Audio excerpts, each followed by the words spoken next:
जो मेरा शीर्षक है वो है 2025 के लिए 12 बाइबल के सिद्धांत, 12 बिब्लिकल प्रिंसिपल फॉर 2025। पहली बात, सीक गॉड फर्स्ट। सबसे पहले परमेश्वर को खोजें। जब मत्ती रचित सुसमाचार उसका 6 अध्याय उसके 33 वचन में इस प्रकार लिखा है, पहले तुम परमेश्वर के राज्य और धार्मिकता की खोज करो और ये सब वस्तुएं तुम्हें मिल जाएगी। प्रियो, 2025 में पहला स्थान आप परमेश्वर को दें और उसके बाद जो संसार की सारी आवश्यकता आपकी है उसको परमेश्वर पूरा करेगा। इसके लिए बाइबल में क्लासिकल एग्जाम्पल है डैनियल। जब डैनियल उसका 6 अध्याय उसका 10 पद आप पढ़ते हैं, जब दारा राजा के द्वारा एक आदेश पारित किया गया था कि जो कोई मूर्ति के सामने झुकेगा और जो उस मूर्ति के आगे नहीं झुकेगा जो राजा ने बनवाई थी, तो उसे दंड देने की एक सजा थी, कानून बनाया गया था।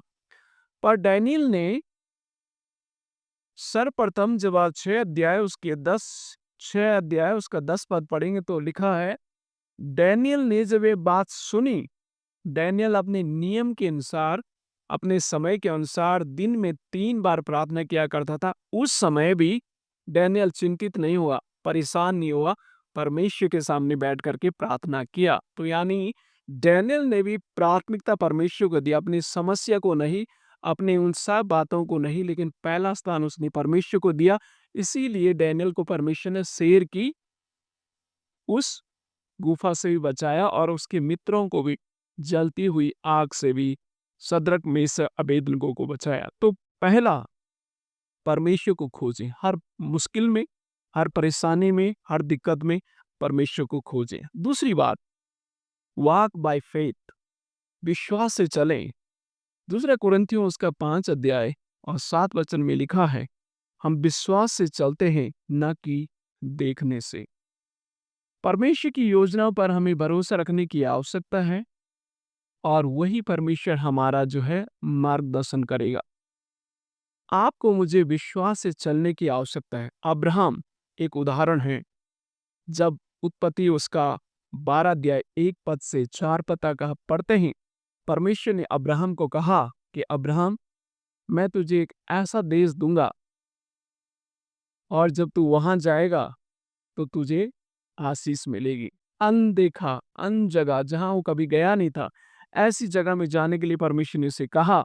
अब्राहम विश्वास से चला और अब्राहम आज विश्वास का पिता कहा जाता है। प्रियो, रास्ता स्पष्ट नहीं था, कहाँ जाना है, क्या होगा, बहुत सारे सवाल मन में होंगे, लेकिन विश्वास के द्वारा अब्राहम चला और इसीलिए आज अब्राहम को विश्वास का पिता कहा जाता है। अगर आप हमें हमारी 2025 की यात्रा में, हमें नहीं मालूम 2025 हमारे जीवन में क्या लेके आएगा, लेकिन विश्वास के साथ चलें, परमेश्वर हमारी मदद करेगा, परमेश्वर हमारे साथ रहेगा। जैसे अब्राहम के साथ रहा, जैसे परमेश्वर ने अब्राहम को आशीष दी, वो आज हमें भी आशीष देगा। भले रास्ता स्पष्ट ना हो, फिर भी विश्वास से आगे बढ़े और परमेश्वर हमारी मदद करेगा। तीसरी बात, लव अनकंडीशनली, निस्वार्थ प्रेम करें। लव अनकंडीशनली, निस्वार्थ प्रेम करें। जब मरकुस उसका 12 अध्याय उसके 31 पद हम पढ़ते हैं, लिखा, अपने पड़ोसी से अपने समान प्रेम कर और इनसे बड़ा और कोई आज्ञा नहीं है। यहाँ पर एक बुद्धिमान या धनवान व्यक्ति प्रभु यीशु मसीह के पास आता है और सवाल करता है कि मेरा पड़ोसी कौन है। और इस प्रकार से जो प्रभु यीशु मसीह जो है उसे प्रत्युत्तर भी देते हैं कि जो जरूरत में है वही आपका पड़ोसी है। तो निस्वार्थ प्रेम करना, स्वार्थ कुछ नहीं रखना, ये हमें प्रभु यीशु मसीह सिखाते हैं। उसके लिए प्रभु यीशु मसीह हमारे लिए उदाहरण है। जब जब हम यूहन्ना उसका 13 अध्याय उसके 1 पद से 17 पद तक पढ़ते हैं तो हमें वहाँ पर लिखा हुआ है, प्रभु यीशु मसीह जब इस दुनिया में थे, वो अपने शिष्यों के क्या करते हैं, पैर धोते हैं। तो प्रियो, पैर धोना उस समय की प्रथा के अनुसार बहुत ही छोटा काम था। वो नौकरों का काम था, सेवकों का काम था। लेकिन प्रभु यीशु मसीह जो स्वर्ग से उतरा हुआ परमेश्वर, यानी उनका धर्म गुरु, रबी, बहुत ही उच्च पदवी में रहने के बावजूद भी प्रभु यीशु मसीह निस्वार्थ होकर के अपने जो उनके शिष्य थे उनके पैरों को धोया, यानी फीट को वॉश किया। तो ये प्रेम, ये निस्वार्थ प्रेम जो है, हम हर एक को 2025 में अपने जीवन में, अपने कार्य में, अपनी सेवकाई में, अपने परिवार में लेने की आवश्यकता है। और जब हम अनकंडीशनल लव के साथ आगे बढ़ेंगे, तभी हम सफल हो सकते हैं। आज संसार में देखा जाए, इंसान एक कंडीशन रखते हैं, भाई अगर ऐसा करेगा तो मैं ऐसा करूँगा, बहन आप मेरे लिए ये करोगे तो मैं आपके लिए करूँ, ये कंडीशन रखी जाती है। आप नौकरी में भी कंडीशन रखी जाती है, हर एक क्षेत्र में एक कंडीशन आप चारों तरफ देखते हैं। लेकिन परमेश्वर का प्रेम अनकंडीशनल है, उसमें कोई कंडीशन नहीं है। तो प्रियो, अगर आप जीवन की ऊंचाई में जाना चाहते हैं तो निस्वार्थ प्रेम करना सीखें। जहाँ पर स्वार्थ होता है वो इंसान निराश हो जाता है। होने के कारण ये है क्योंकि हर एक की अपेक्षाएं हम पूरी नहीं कर पाएंगे। तो परमेश्वर से 2025 में मांगे कि परमेश्वर में निस्वार्थ सेवा या प्रेम करने के लिए हमें अवसर दे, जैसे हमारे प्रभु यीशु मसीह ने किया। अगली बात, चौथी बात है, be a peace maker. Be a peace maker यानी शांति स्थापित करने वाले बने। मत्ती उसका 5 अध्याय उसके 9 पद में लिखा, धन्य है वे जो मेल करवाते हैं, क्योंकि वे परमेश्वर के पुत्र कहलाएंगे। प्रियो, आज संसार में शांति को स्थापित करने वाले लोग बहुत कम मिलेंगे। लड़ाई करवाने वाले बहुत आपको मिलेंगे। लेकिन 2025 जो है, एक निर्णय अपने जीवन के लिए लें कि मैं पीस मेकर बनूंगा, यानी शांति को स्थापित करने वाला व्यक्ति बनूंगा। और बाइबल में उसके लिए भी उदाहरण हमारे पास है, अब्राहम। जब आप उत्पत्ति उसका 13 अध्याय उसका 8 और 9 पद पढ़ते हैं तो वहां पर एक घटना का वर्णन है कि अब्राहम और लूत के बीच में, उनकी चरवाहे की जो जमीन थी या लैंड थी, उसके बीच में लड़ाई झगड़े होने लगे। तो अब्राहम ने मालूम है कैसे इसका समाधान किया, लूत को कहा आप चुनिए पहले। लूत ने हरियाली चुनी और जो सूखी भूमि अब्राहम ने चुनी। और हमें मालूम है कहानी का अंत इस प्रकार से होता है कि लूत जिस हरियाली को चुनता है, बाद में उसके परिवार और उसके लिए बहुत घातक की जगह बन जाती है, सादम और अमोरा। तो प्रियो, आप में लड़ाई झगड़े करने वाले नहीं, लेकिन शांति को स्थापित करने वाले लोग बने।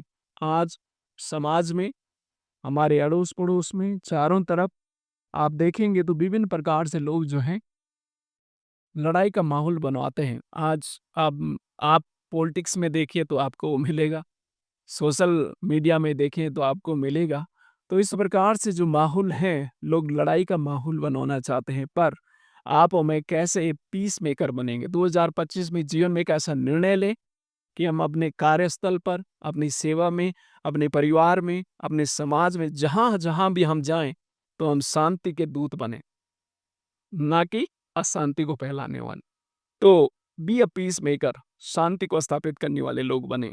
तो एक निर्णय अपने लिए लें 2025 में। नेक्स्ट, प्रैक्टिकली जो आप में कर सकते हैं, नीति वचन उसका 11 अध्याय उसके 25 में इस प्रकार से लिखा है, उद्धार व्यक्ति समृद्ध होगा जो दूसरों को ताजगी देता है, या दूसरे शब्दों में लिखा है, जो दूसरों की खेती को सींचेगा उसकी खेती सींची जाएगी, उसकी खेत सींची जाएगी। पांचवी बात जो है, प्रैक्टिस जनरसिटी, यानी उदारता का अभ्यास करें। आप मैं 2025 में जो है दूसरों के लिए क्या बने? उद्धार का कार्य बने, यानी आप आशीष देने वाले बने, दूसरों के लिए आशीष का कारण बने। जब आप, लिखा है नीति वचन में लिखा है, अगर आप किस दूसरे की खेती को सींचेंगे तो वो आपकी खेती को सींचेगा। अगर आप दूसरों को आशीष देंगे तो आशीष आपको भी लौटेगी, आपको भी आशीष मिलेगी। तो आप और मैं 2025 में जो है एक अभ्यास करें कि हम जो है दूसरों के लिए आशीष का कारण बनेंगे। हम दूसरों के लिए आशीष का कारण बनेंगे। और जब आप लूका उसका 10 अध्याय उसके 25 से 37 पद तक पढ़ते हैं, उसमें गुड सैमरिटन की स्टोरी है कि कैसे ये भला सामरी एक व्यक्ति के लिए जिसे मार करके अधमरा रास्ते में छोड़ दिया था, उसकी उसने मदद की। उसने उसको हॉस्पिटल में लेके गया, अपने गधे के ऊपर लेके गया, उसकी मरहम पट्टी की और अपना पैसा दिया, यानी उसकी मदद की। तो आप हमें जो है ऐसे मददगार बने, ऐसे दूसरों के लिए आशीष का कारण बने। तो 2025 हम जो है उदारता का अभ्यास करें, प्रैक्टिस जनरसिटी, यानी इस गुड सैमरिटन की तरह निस्वार्थ भाव के साथ सेवा करना, दूसरों की मदद करना सीखें, ऐसा निर्णय लें। नेक्स्ट, अगली बात जो आप पढ़ सकते हैं, पहला थिस्सलुनीयों उसका 5 अध्याय उसका 17 और 18 वचन में लिखा है, निरंतर प्रार्थना करो और हर परिस्थिति में धन्यवाद करो, क्योंकि मसीह यीशु में तुम्हारे लिए यही इच्छा है। यानी छठी बात जो है, be steadfast in prayer, be steadfast in prayer, प्रार्थना में स्थिर बने रहें। प्रियो, प्रार्थना जैसे आपने और हमने धन्यवाद की गवाही भी दी, प्रार्थना ही हमारी उन सारी दुआओं को सुनने में मदद करेगी। मसीहों के लिए एक्चुअली प्रार्थना एक सांस के समान है, ब्रीथ जैसे हम लेते हैं, ये अगर कंटिन्यू नहीं होगी तो इंसान डेड हो जाता है। तो आत्मिक जीवन में अगर हमें जीवित रहना है तो प्रार्थना लगातार होनी है। और ये ऑर्थोडॉक्स कलीसिया में एक बहुत ही जो अच्छे प्रैक्टिस हैं वो है लगातार प्रार्थना करते रहना। Jesus pray, Lord Jesus Christ son of God have mercy on me a sinner, प्रभु यीशु मसीह परमेश्वर के पुत्र मुझ पापी पर दया करें। ये प्रार्थना जो है हम लगातार इस प्रार्थना को करते रहें और अपनी प्रार्थना और दूसरों के लिए प्रार्थना है, बीमारों के लिए प्रार्थना है, जरूरतमंदों के लिए प्रार्थना, प्रार्थना निरंतर हमारे जीवन में होनी चाहिए और प्रार्थना का प्रभाव हमें मालूम है। और इवन जब हम डैनियल उसका 6 अध्याय और 10 पद पढ़ते हैं, जैसे मैंने कहा, डैनियल जो है भले उसे ये चेतावनी मिली, उसे मालूम था कि एक कानून पारित हो गया है, मैं तो सिर्फ अपने परमेश्वर पर विश्वास करता हूँ, अगर ये कानून पारित हो गया तो मेरे लिए मुश्किल है, मुझे शायद मौत का स मौत की सज़ा भी मुझे मिल जाएगी, शेर के मान में मुझे डाल दिया जाएगा, मेरे मित्रों को आग में डाला जाएगा, लेकिन फिर भी वो चिंतित नहीं हुआ, उसने इस विषय को किसके सामने रखा? प्रार्थना में रखा। और देखिए, परमेश्वर ने डैनियल की प्रार्थना को सुना। इवन हमारे प्रभु यीशु मसीह हर बात में प्रार्थना किया करते थे। सुबह जल्दी उठना, प्रार्थना किया करते थे, शाम को लेट प्रार्थना किया करते थे, जब चिन्ह और चमत्कार करने तो उसके लिए प्रार्थना किया करते। जब परमेश्वर प्रभु यीशु मसीह को इतनी प्रार्थना की आवश्यकता पड़ी, तो मेरे प्रिय भाई बहनों, आपको मुझे कितनी और अधिक आवश्यकता है प्रार्थना की।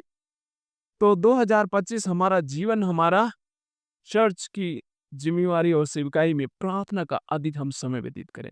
अगला, फॉरगिव फ्रीली, इफिसियों उसका 4 उसके 32 में लिखा है, एक दूसरों के प्रति दयालु और सहानुभूतिपूर्ण बने, जैसा मसीह ने तुम्हें क्षमा किया है वैसे ही तुम एक दूसरे को क्षमा करो। फॉरगिव फ्रीली, स्वतंत्र रूप से क्षमा करें।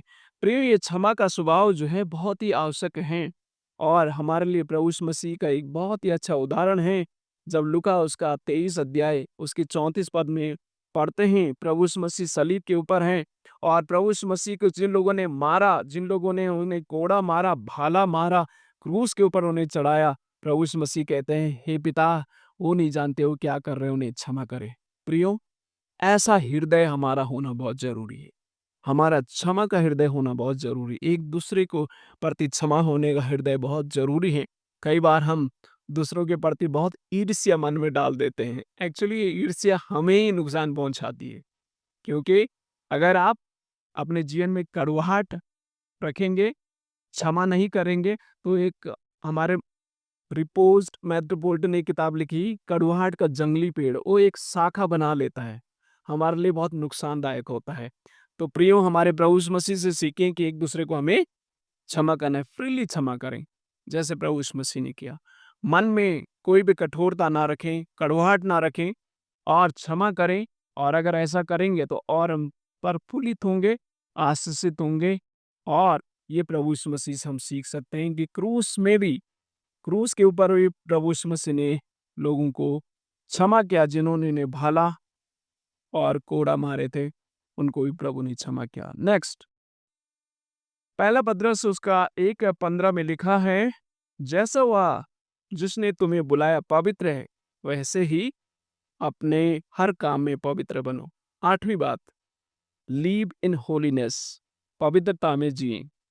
हमें पवित्रता का जीवन जीना बहुत जरूरी है मेरे प्रिय भाई बहनों। 2025 अगर हमारे जीवन में 2024 में कुछ अशुद्धताएं हैं, कुछ गलतियां हैं, कुछ पाप हैं जो हम जी रहे हैं या कर रहे हैं, उनसे हमें बाहर निकलने की आवश्यकता है, क्योंकि परमेश्वर क्या है, पवित्र हैं। और इसके लिए यूसुफ हमारे लिए उदाहरण है। यूसुफ, जेनेसिस उसका 39 अध्याय उसके 6 पद से लेकर उसके 12 पद तक जब हम पढ़ते हैं तो लिखा है कि यूसुफ पोतीपर की पत्नी उसके साथ एक दुर्व्यवहार करके उसके ऊपर झूठा आरोप लगाना चाह रही थी और उसके साथ गलत रिश्ता और गलत संबंध बनाना चाहती थी, लेकिन यूसुफ वहां से भाग जाता है। यानी वो कहता है कि कैसे मैं ऐसे दुष्ट काम करूं अपने परमेश्वर के विरुद्ध में, और यूसुफ वहां से बाहर निकलता है, भाग जाता है। प्रियो, पवित्रता का जीवन जीना बहुत जरूरी है। अगर आप हमें पाप में ही पड़े हैं तो एक्चुअली हमारे लिए नाश का कारण है और दूसरों के लिए भी नाश का कारण होगा। लेकिन जब हम वहां से भागेंगे, यूसुफ के समान भागना मतलब वहां से बाहर निकलना, जब हम वहां से बाहर निकलेंगे, परमेश्वर यूसुफ को आशीषित करता है और हम भी आशीषित होंगे। एक स्लेव, एक दास जो है, एक प्रधानमंत्री बनता है। तो आप में भी आशीषित हो सकते हैं अगर हम उस पाप से बाहर निकलेंगे, क्योंकि परमेश्वर पवित्र है और पवित्रता चाहता है हमारे जीवन से भी। नेक्स्ट, पहला पत्रस उसका 4 अध्याय उसका 10 पद लिखा है, तुम में से हर एक जो वरदान आपको मिला है उसे दूसरों की सेवा के लिए उपयोग करें। जो नौवीं बात है जो आप कर सकते हैं, सर्व अदर्स विद ह्यूमिलिटी, नम्रता के साथ दूसरों की सेवा करें। हमें दूसरों की सेवकाई की सेवा करने की आवश्यकता है प्रियो, और बहुत सारे जरूरतमंद हैं, विभिन्न माध्यमों से उनकी हमें सेवा करने की आवश्यकता है। 2025 परमेश्वर हमें अवसर देंगे विभिन्न माध्यमों से, क्यों ना हम दूसरों की सेवकाई सेवा जो है नम्रता के साथ करें। और बाइबल में लिखा हुआ है, मूसा उसका उदाहरण है। गिनतियों की पुस्तक और उसका 12 अध्याय उसका 3 पद में लिखा है, मोसेस जो था दुनिया में उस समय सबसे नम्र और दीन व्यक्ति था और उसने इजरायलियों की सेवकाई की, उनका मार्गदर्शन किया। तो आपको मुझे भी है नम्रता के साथ दूसरों की सेवा करना है, परमेश्वर में भी मौका देगा। नेक्स्ट, याकूब उसका 1 अध्याय उसका 12 पद में लिखा है, धन्य है वह व्यक्ति जो परीक्षा में स्थिर रहता है, क्योंकि जब वह परीक्षा में खरा उतरेगा तो उसे जीवन का मुकुट मिलेगा। और बाइबल में अयूब उसका एक बहुत ही अच्छा उदाहरण है। Job chapter 1 verse 20 and 21। Ayub के जीवन से हम देखते हैं कि अयूब के जीवन में जो बहुत सारी परीक्षाएं आई, लेकिन परीक्षाओं में भी वो क्या रहा, दृढ़ खड़ा रहा। बहुत सारी तकलीफ उसकी आई, परिवार में बहुत सारी चुनौतियां आई, उन चुनौतियों में भी वो क्या रहा, खड़ा रहा। तो 10वीं बात हम सीखते हैं, स्टैंड फर्म इन ट्रायल्स, परीक्षाओं में दृढ़ रहें। परीक्षाओं में जब बीमारी आए, तकलीफ आए, परेशानी आए, मुश्किलें आए, उसमें भी परमेश्वर के प्रति क्या रहें, धन्यवादी रहें और अपने विश्वास को न तोड़ें और स्ट्रांग बने रहे अय्यूब के समान। अय्यूब कहता है, परमेश्वर ने दिया, परमेश्वर ने लिया, परमेश्वर का नाम धन्य हो। क्या ऐसा हृदय हमारा है? जब जीवन में तकलीफें आएंगी, परेशानी आएंगी, मुश्किलें आएंगी, उस समय भी हमें क्या रहना है, परीक्षाओं में भी दृढ़ रहें अय्यूब के समान। नेक्स्ट, मत्ती उसका 5 अध्याय उसका 14 वचन में लिखा है, तुम जगत की ज्योति हो। पहाड़ जो वो नगर जो पहाड़ पर है वो छिप नहीं सकता। अंधकारपूर्ण दुनिया में मसीह के प्रकाश के लिए हमें प्रकाशित होने की आवश्यकता है। प्रभु यीशु मसीह ने कहा है, be a light in the world. हमें दुनिया में ज्योति के समान बनना है ना। प्रभु यीशु मसीह के ज्योति के समान हमें बनना है। और प्रभु यीशु मसीह उसका यूहन्ना उसका 8 के 12 में प्रभु यीशु मसीह कहते कि मैं जगत की ज्योति हूँ। प्रभु यीशु मसीह जो है उस समय लोगों के लिए गलत रास्तों से जो पाप में जी रहे थे उन्हें सही रास्ता उन्हें दिखाए, सही दिशा दिखाए। आज भी संसार पाप में है, गुनाहों में है, दलदल में फंसा हुआ है, परेशानी में पड़ा हुआ है। आप हमें क्या एक उजाला का काम उनके जीवन में करेंगे। उजाले का काम, एक कैंडल का काम क्या होता है? अंधकार को दूर करना, एक रोशनी दिखाना, एक मार्गदर्शन से दिखाना। आज लोग परेशानी में हैं, मुश्किलों में, ये आपकी और मेरी ज़िम्मेवारी है कि हम दूसरों के लिए उम्मीद और आशा और ज्योति का कारण बने, एक अच्छा मार्गदर्शक बने।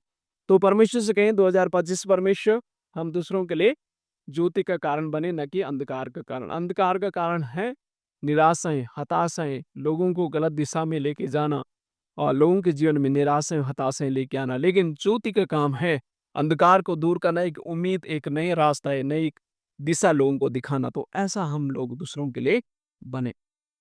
और लास्ट और अंतिम बात यिर्मयाह उसका 29 उसका 11 में लिखा है, मैं तुम्हारे लिए एक नई योजना रखता हूँ, उन्हें जानता हूँ। यहोवा की यही वाणी है, वो तुम्हारी हानि के लिए नहीं, परंतु तुम्हारी भलाई के लिए और तुम्हारे भविष्य के लिए है।